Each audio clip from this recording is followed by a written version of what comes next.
Lace Show, Hollywood Vibes, Sports and Life with your host, Traci Lynn. This show is brought to you by Quest Nutrition. Cheap, clean, and make healthy eating fun with Quest Nutrition products. Hey guys, welcome to the TLC Unleashed Show, Hollywood Vibes, Sports and Life, live in the studio today.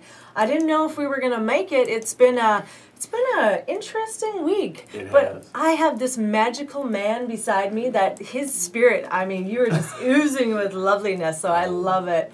Rodney Allen Rippy, welcome to the show. It's an honor to be here. How you doing? I am fantastic. We were just talking about the good old days of you and Jack in the Box. Yep. But we're going to talk about your life, how it all transpired, and what you're doing today. Sure. So 3.5 years old, you became a little superstar. Well, literally. Well, I just started out as this little kid growing up in Long Beach. I was just, my family wasn't from the entertainment industry. It was just, one afternoon I was sitting down and I was watching The Little Rascals.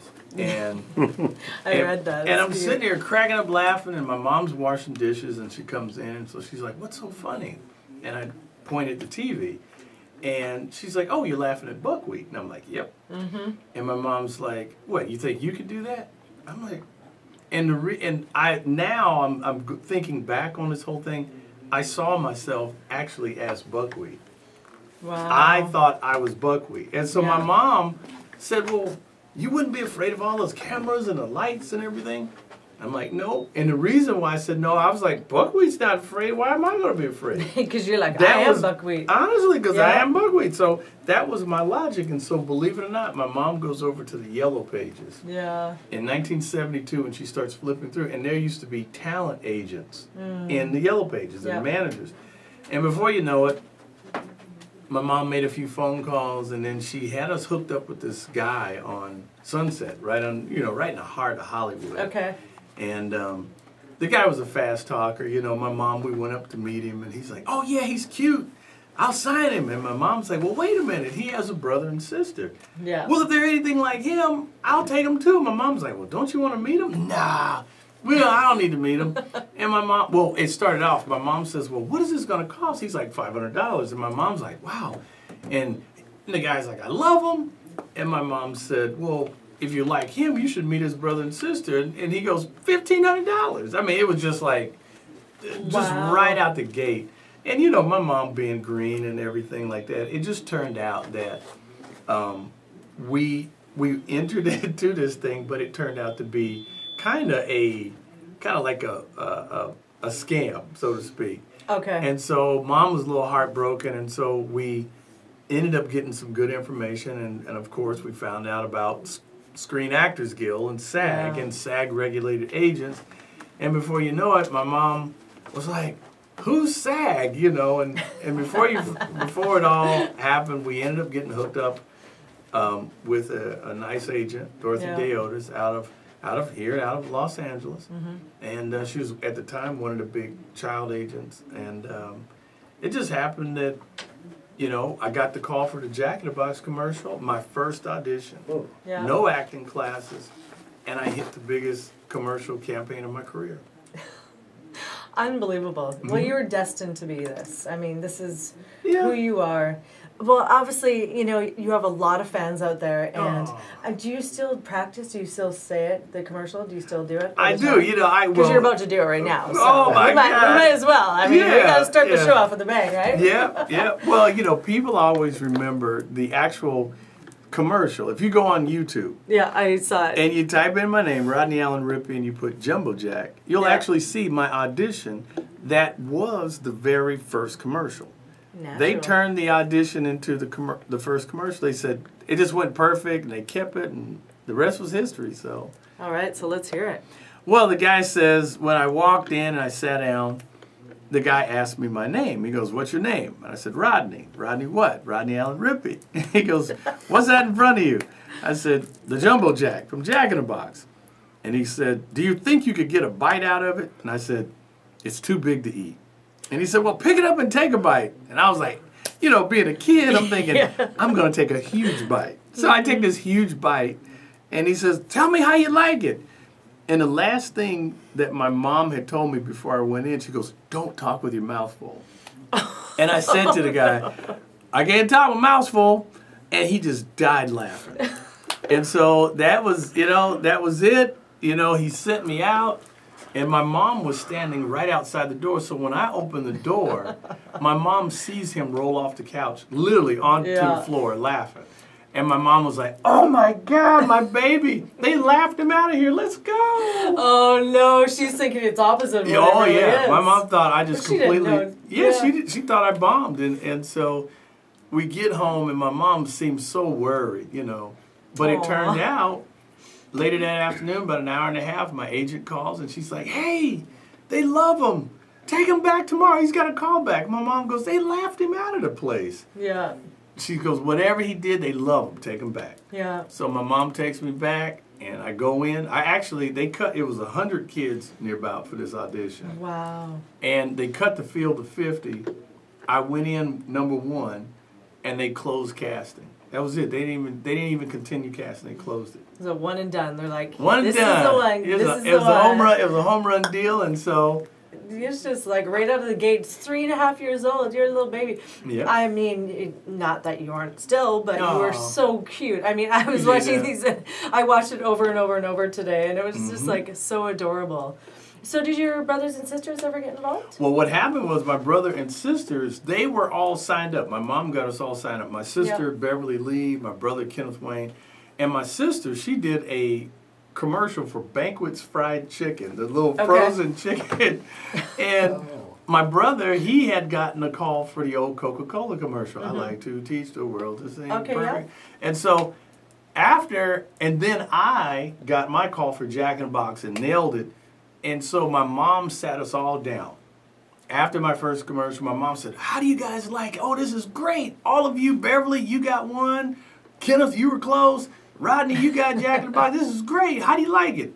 And my brother and sister looked at each other and they go, Mom, we don't like it. And my mom's like, why? This is great. Why not? And they're like, Mom, the makeup and the people, and like, we don't like it. Let Rodney do it. And so my mom looks at me at 3.5 years old, and she says, okay, Rodney, I know you don't want to do this because your brother and sister don't. So just tell me now, I'll wrap it up, this whole thing will be over. And I said, no, I'm having a good time. And my mom said, are you sure? Yeah. And I said, yeah. And she goes, okay, I'll keep taking you to the auditions, but this is your choice. Yeah. At 3.5 years old, my mom loved me enough to just let me make my own decision.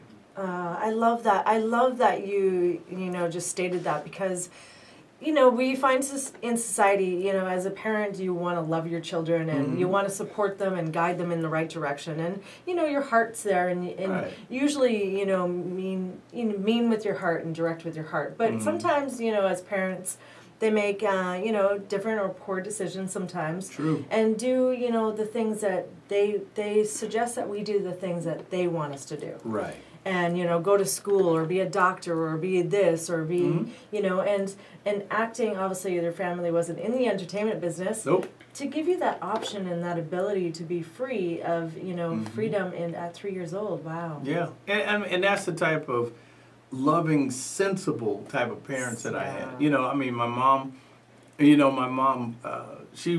called her a home technician. So, because she ruled the house like her kingdom. And Dad worked, and believe it or not, in the height of my career, my dad was a trash man.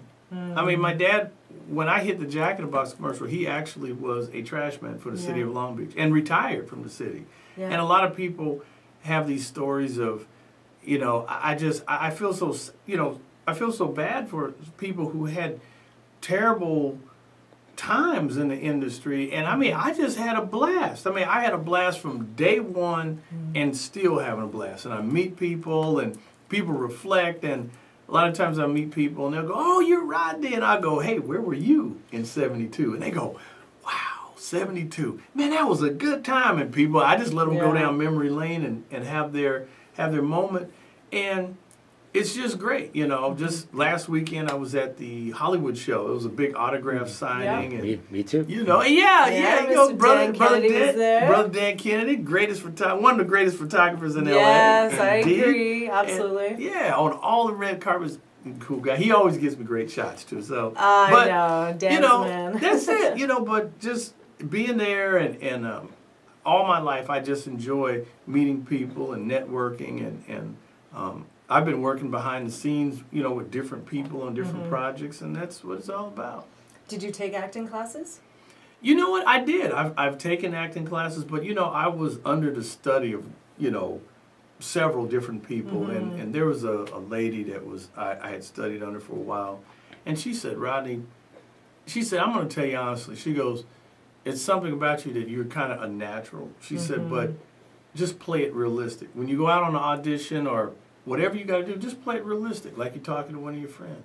Yeah. And I've never forgot that, and so when I go after a project, I really try to make that character come alive. I really want to embellish that character. So whatever it is, be it comedy, dramatic, whatever, I roll with it.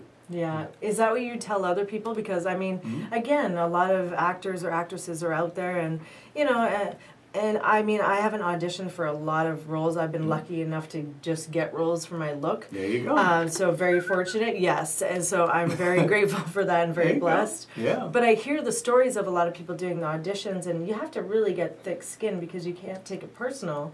Yeah. Getting out there and their jobs I wish I could have landed. I mean, I actually went out on an audition, and the character name, the script, the guy's name was Rodney, the role, and I was like, it's got to be me. It's got to be me. I said, I can't, you know, and I love the character, and it just, you just have to say, hey, you can't get them. You go in, you lay down an audition, and if you don't get it, sayonara. Keep trucking. There's more. No big deal. We talked a little bit about when you first sat down today, and I love it because he's got a great attitude and a great philosophy, and it's one that I live by as well. So we were talking about a situation when my car broke down on Saturday, and I was like, you know what? Screw it. I'm going to the pool. I'm going to relax. I'm going to, work on my tan and stuff. Yeah. And, you said something too, and I want you to share that with us. Oh, well, I was saying in life throws you curveballs. Things are not always constant. Yeah. And sometimes when things go really wrong, when something happens or whatever, sometimes you just got to go, you take a deep breath and you go, I'm gonna go make a milkshake and just and let it go. And taking control of your emotion, your blood pressure, your feelings, because we never are in control of anything. Life is constantly a roller coaster. Right. You might as well just buckle up and ride. There are going to be good days, bad days, but I hope and pray that the bad days are few for everyone, Absolutely.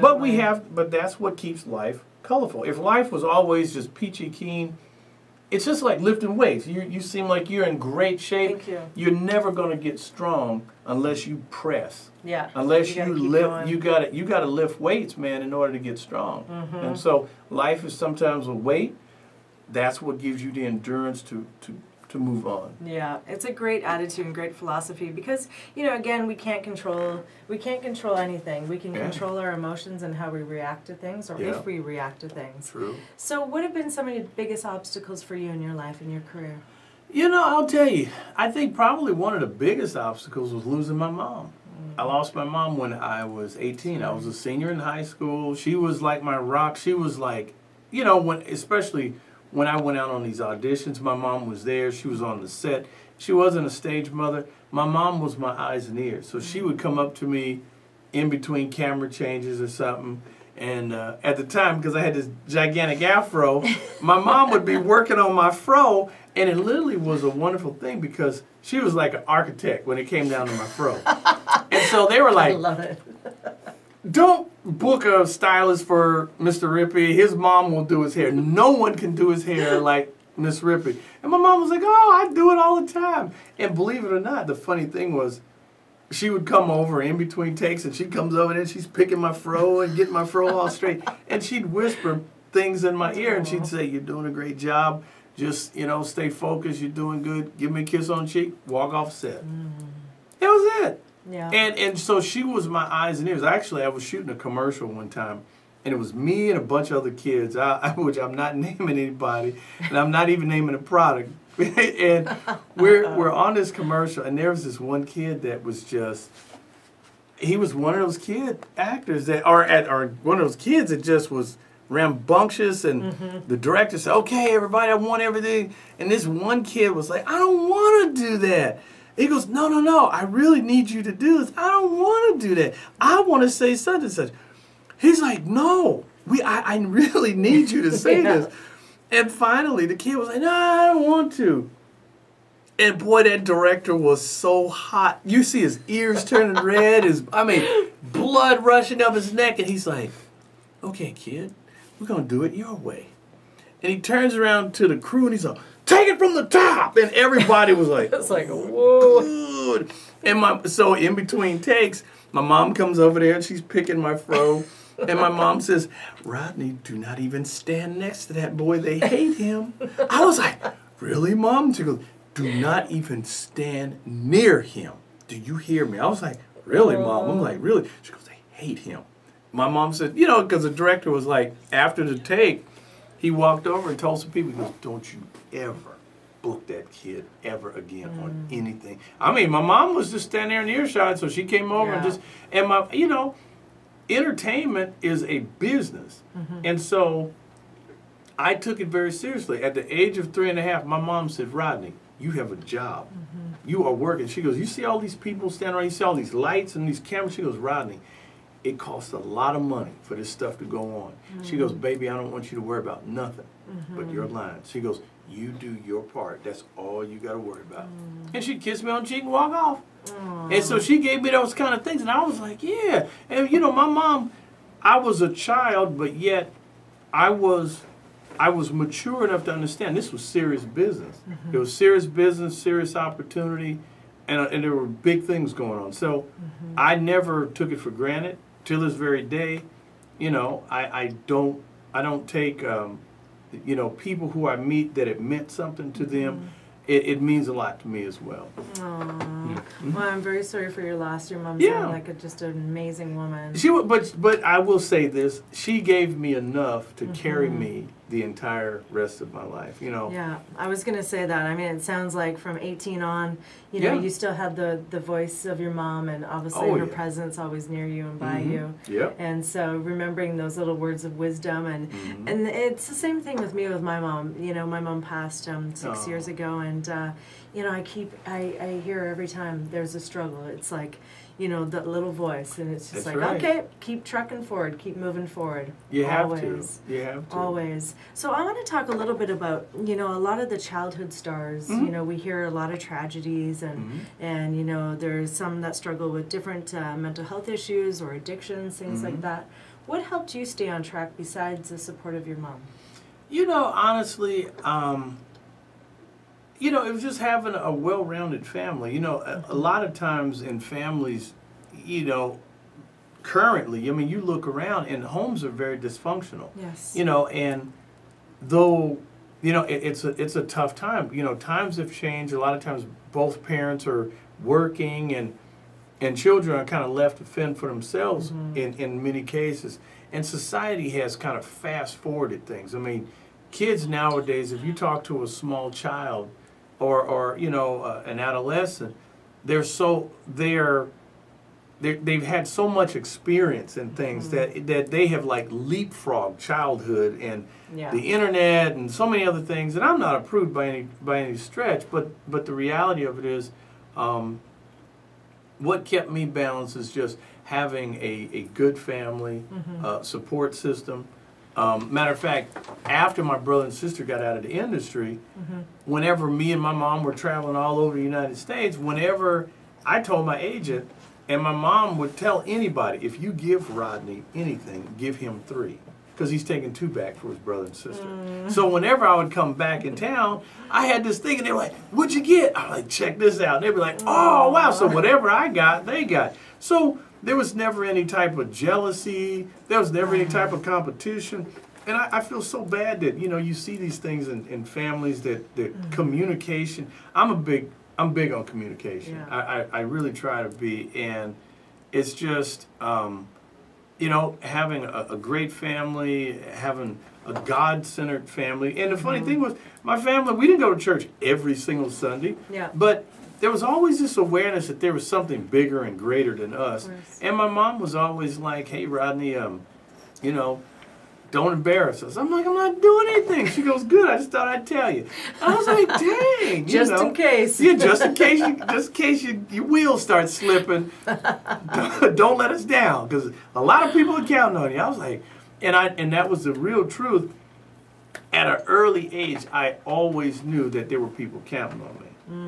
And so, and I was like, wow, you know, and it's a very sobering thought. So that, and it kind of keeps you on track, because you're like, well, heck, I mean, I can fall off the wheels, but I'm gonna mess a lot of people up in the process and embarrass my folks, embarrass myself. Yeah. And I'm not one for embarrassment. I hate feeling stupid and looking stupid. So I try to avoid as much as I can, as far as the snafus of life, you know.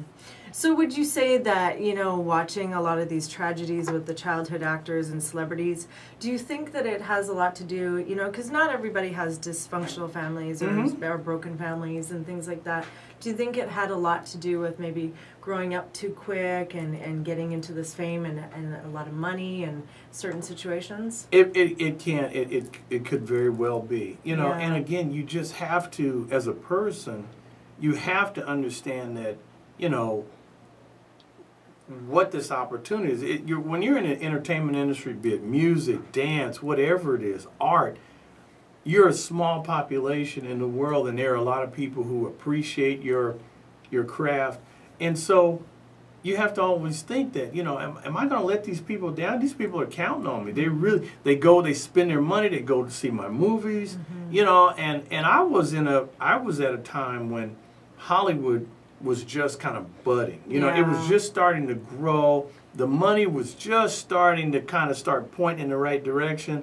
And now it's like you can walk into Hollywood and sneeze and make $1 million, literally. And I'm like, hey, I want that. Brother's still available, you know. and I'm like, but and it's not about the money. It's about the fun. I mean, the people. Unless you've been, well, because like I said, I started the industry when I was a kid, and I know what it feels like to, it was never like I felt like I had fame, I had friends. I always felt like, man, all these people, they really enjoy this crazy stuff that I'm doing. So I had a blast, and if they laughed, and if they wanted an autograph, I would give them an autograph, and I just enjoyed it. You know, it was never, and I knew it wasn't about me, it was really about them. It was about the audience and the project, and again, it was my folks and people who had my back, and I appreciate that. I love it. I love the excitement and the enthusiasm with it. What has been your funnest project? You know, what have you enjoyed the most? You know what? Dickie Roberts. You know, with Dickie Roberts, with Adam Sandler, David Spade, that was a blast. Yeah. Actually working with George Burns on Oh God Book 2. Yeah. Because I knew, you know, I was like, that guy with the cigar, he's so famous. I mean, you just look, he was iconic. And when I was there, I was like, wow, he's huge, you know. And then between Mel Brooks with Blazing Saddles, and you see Harvey Korman, and Cleavon Little, and Gene Wilders, and all these crazy people. And I was young, but I said, these people are huge, because I recognize them, you know. So, you know, working on these projects, and it's just, I just cannot say enough how fortunate I felt, you know, all my life, just meeting people. And then you meet people and they go, man, I remember Blazing Saddles, my favorite movie, and you're in there, and people will come up and start quoting scenes, and I'm like, wow. I'm like, boy, you really do remember this stuff. I'm like, some of the parts that we don't even remember, and people are quoting us, right? Yeah, exactly.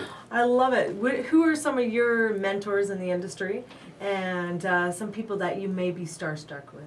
Wow, mentors, actually I just recently met a director. Again, I met him a couple times, but director Bill Duke. Okay. People like that. Again, people like Adam Sandler. He's the new school, and Love he's funny, him. and he's crazy, and he's wild. And and Adam Sandler, the type of guy, he's enjoying what he's doing. Oh yeah, he It's is not- amazing. I've loved him since a little girl. Yeah, it's not like it doesn't seem like it's work for him. He's just having fun. That's why, because it's close to that's your same principle as well. Yeah. That's what I see. Yeah, and so I look at the greats that are out there, man, and I mean I had the pleasure of working with Sammy Davis Jr. Wow. You what know, was he and- like? Pure entertainment. I mean when you see him, I knew, I was like, that's the guy. He's from one of the Rat Pack, and I mean I was like, and we did this dance number together, and it's just, I mean, but some of the people that really inspire me. Quentin Tarantino. I met Quentin Tarantino a couple of times. Yeah. Would love to work with Quentin Tarantino. What's he like off the set, like off the job? You know what? He's a ball of energy. He's just like, let me tell you He's something. fired up. And he's always so like fired up, and you could tell him like, man, it would be a hoot to be on a production with him because I know he rocks, and so it's just there's so many people that I would love to work with. I think Eddie Murphy's funny. David Chappelle. I love these guys. I mean, I just think that, great. I'm into the comedies. I'm into Yeah, well, you dramatics, were also do a little comedy yourself too. I Yeah. saw there, yeah. So, yeah, life has been a comedy for me. I'm telling you, it really is. So how do you turn from like acting and comedy? Is it kind of intertwined for you? You do it all. That's when I meet people, and people that sometimes they'll start talking to me about their son or daughter or they're trying to usher them or point them in the direction, and their son and daughter might want to get involved.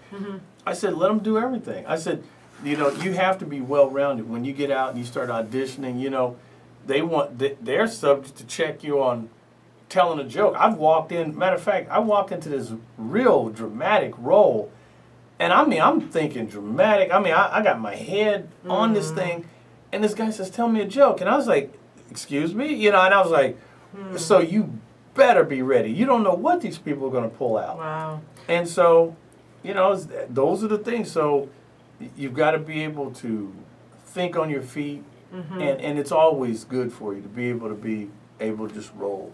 What are your rituals before you go into an audition? Honestly, preparation. I like to get my script. I get my sides early. I like to really get into the character. I like to get as much information about that character, and then I'm like, I want to become this person. So I'm like digging around, and I get in the wardrobe, and sometimes I've literally went out and bought stuff. Okay. And To really feel it. yeah, to really Engage feel with it, to really feel it, to really embody that role. And that's the reason why I'm looking forward to, as an adult, people remember me as a kid, and I'm looking forward to doing some adult roles and just letting it loose. I'm just ready to let it loose. If you were to be on a set right now doing an audition, what joke would you tell me? What Because joke would I tell I you? never remember jokes. That is actually one of the worst things. So if you ask me a joke in there, Right. I can't remember a joke for the life of me. I I have like one joke. There you go. In my lifetime. For some weird reason, I have more stories. I'm a more storyteller. And I always have one in the back of my head. I was like, why did chicken cross the road? Because he saw me standing on the corner and I look hungry. I could use that one to get away with it. You can. Yeah, you can. love it. You can. Hey, you See, can I use can it. remember that. I think I'm good. I now have two Exactly. in my toolbox. There you go. You gotta have something. You gotta have something in your back pocket. You never know. What's the transition like going from a childhood actor and being able to prove yourself as you grow, and more mature?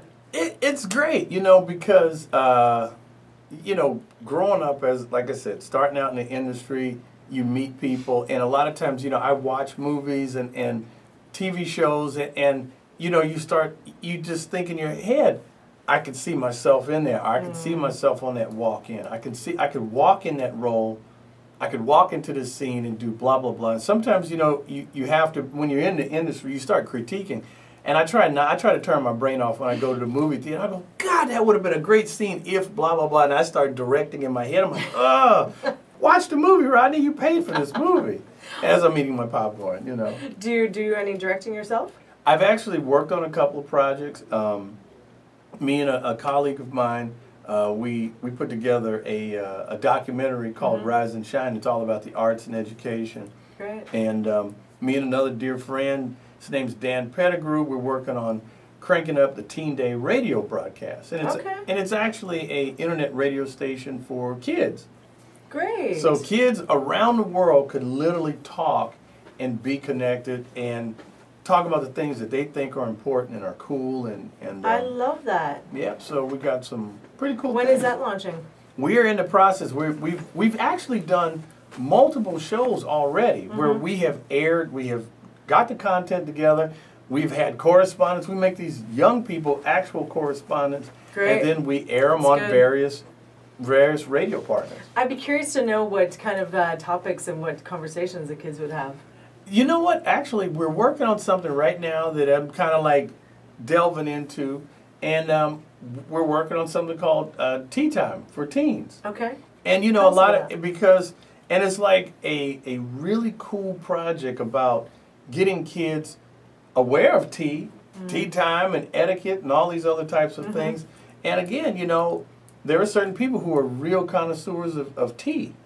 And it takes, you know, you got to study, you got to know this stuff, you know, and so. It's with anything, yeah. You have to do your homework. Right, and it's letting kids have a social time. You know, the mature social time and teaching young ladies how to be young ladies and young men how to be young men and the etiquette of love and respect and coolness and all that good stuff. That's fantastic because that is definitely needed. Our society has slipped away from so many things and you know, and levels of respect and just, you know, with all the technology, Sure. we're losing that human touch and the human, you know, kindness and just the old school, you know, picking up the phone or things like that. I dislike talking on the phone, so when I say that I kind of cringe, but, you know, it's needed to keep that balance for us. Yeah, well, you have to communicate, you know, and I think that, you know, people are texting more. And, you know, I was telling somebody, a friend of mine, I text something, and they started accusing me of something. I go,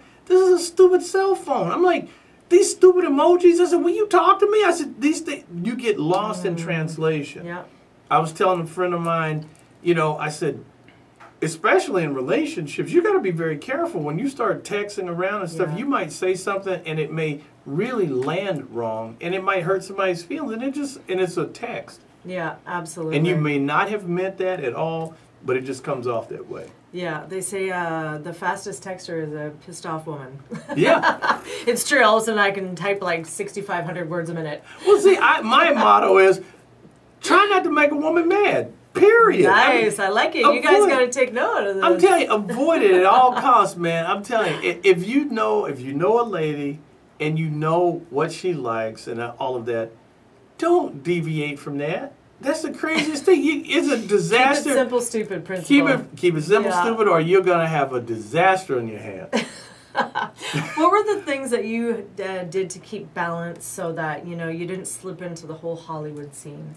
Always being real with real people. Yeah. I'm that guy that, I would throw parties. I remember being in college. I used to throw just because parties. Okay, what is a just because party? Just because I want to. Just because I want my friends to come over. I want to have good food and music. Love that. And I used to say just because. They said, well, what's the party for? It's just because I want to have a party. And so I used to call people and say, hey, time for just because. Really? When? And I would cook and all my friends would come over. And I just enjoyed people. I enjoyed them. Nice. And the jokes and the stories and things like that. And I used to take a bunch of pictures. I remember it was funny because I had a VHS camcorder. So I used to... And they track... Yeah, I used to have this big old VHS camcorder, walk around the party, and they'd be like, Rodney, will you quit video? I'd be like, hey, man, so what's going on, you know? And that's how old school it was. But, man, I tell you, that was before digital. But, yeah, but I enjoy... just being normal. I'm a type of guy that, honestly, I can walk on a red carpet tonight and tomorrow I'll be out changing the oil on my car. Nice. No I big love thing. It. You never slipped into that whole Hollywood. Hollywood is, it's a fantasy land, and it's not real. Yeah. You can never, I don't care what character you are, I don't care how much money you're being paid, you are not that character. You don't become that character, you don't start thinking. My mom told me, she said, Rodney, enjoy yourself, but don't take this stuff seriously. She said, the moment that you start thinking that you're somebody, they're going to hate you, and they will turn and walk away. And I was like, so I always knew, like, you know, and like I said, having worked at media outlets like Channel 7 here in Los Angeles, I've seen how the media will love you. Oh my God, look at he's on the red carpet. Oh my God, great movie. Hey, can I interview you? Blah, blah, blah, blah. But boy, let some trouble come. And they're like, wow, well today, such and such, such and such. And man, they'll love you one minute and they'll throw you under the bus the next. And I'm like, and you become a news story. And I'm just like, so to answer your question, I always don't want to be a news story. Yes. And don't get me wrong, I'm just as crazy and nutty as anybody else. But I say, Rodney, you can't do this. Yeah. You can't do this, or else. You know what the or else is, and I'm like, I don't want to know or else.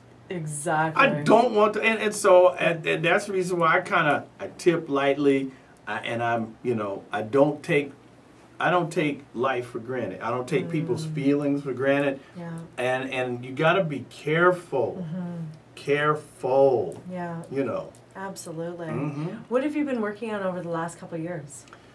Well, I've been working with a dear friend of mine on the Country Soul Music Awards, a dear friend of mine named Marvin Spruill. We've been working on putting together an award show. Okay. And it's going to be a big award show, and we want to honor people like Ronnie Millsap, Winona Judd, Darius Rucker, Lionel Richie, you know, Aaron Neville, the Pointer Sisters. These people are country soul singers. They've been miscategorized as quote-unquote country. They're country soul singers. And so we're working on, you know, whenever you have a big project, it's a lot of moving parts. It's a lot of things that you've got to get situated, and publicity and sponsorship and the broadcaster and all these different things. And so I'm working on that with my buddy.